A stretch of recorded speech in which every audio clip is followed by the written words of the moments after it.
Here are the answers to the warm-ups. So number 1, define the point of intersection, which means if you graphed both equations, where exactly would they cross?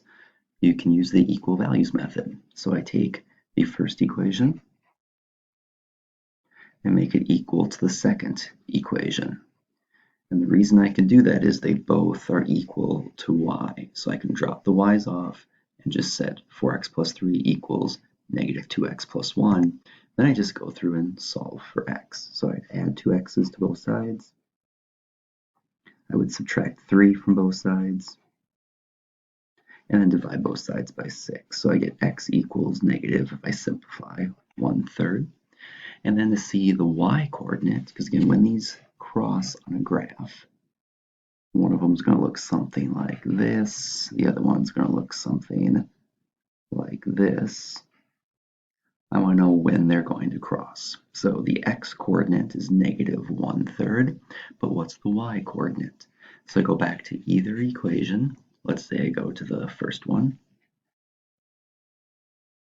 And I'm going to make x negative 1/3, so substitution. So I end up with y equals 4 times negative 1/3 plus 3. Well, 4 times negative 1/3 is negative 4/3 plus 3 equals y.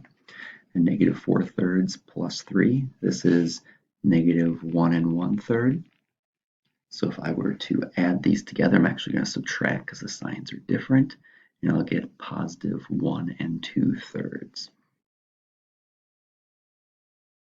So that is the exact point where the two lines are going to cross. Number 2 says write the value without a negative exponent. So the trick with negative exponents is that all it means is you have that value flipped to the other half of the fraction. So if I have 6 to the negative 3rd power, what that means is I actually have 1 over 6 to the positive 3rd power. So again, the negative exponent just means I have this value in the other half of your fraction. So that's how you could write it. The second one, 5 to the negative 1st, would be 1 over 5 to the 1st. Next one, 1/2 raised to the negative 2nd power. So if I write this as a fraction, and now to get rid of the negative exponent, I just have to flip it to the other half of my fraction. So the 1/2 goes down to the bottom. And then this negative 2 power just becomes a positive 2. And if you want to simplify it some more, you could take 1/2 squared, which means 1/2 times 1/2, which is 1/4. And if you don't want a fraction in a fraction, well, what is 1 divided by 1/4? That's 1 divided by 1/4.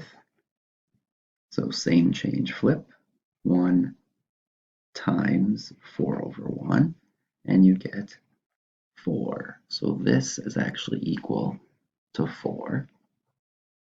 And then the last one, 2/3 raised to the negative 3rd power. You can do the same thing. Just flip it to the other half of your fraction. So you take 2/3 to the 3rd power, which is 2/3 times 2/3 times 2/3, or 2, 4, 8, because 2 times 2 times 2 is 8, over 3 times 3 times 3 is 27. So you have 1 over 8/27.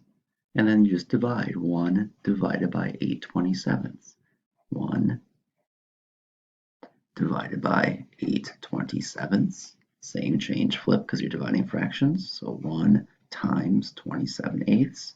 Oh, so 27/8 is how you could write the answer without a negative exponent. And the final problem, write the exponential equation with a growth rate of 65%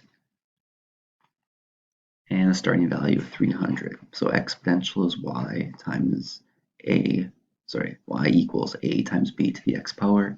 The y-intercept is 300, that's the starting value. And the multiplier is going to be 0.65 except it's a growth rate. If I just kept it at 0.65, I'd be losing my value. So that's why you put 1 or add 1 to it. So now it's actually increasing by 65%.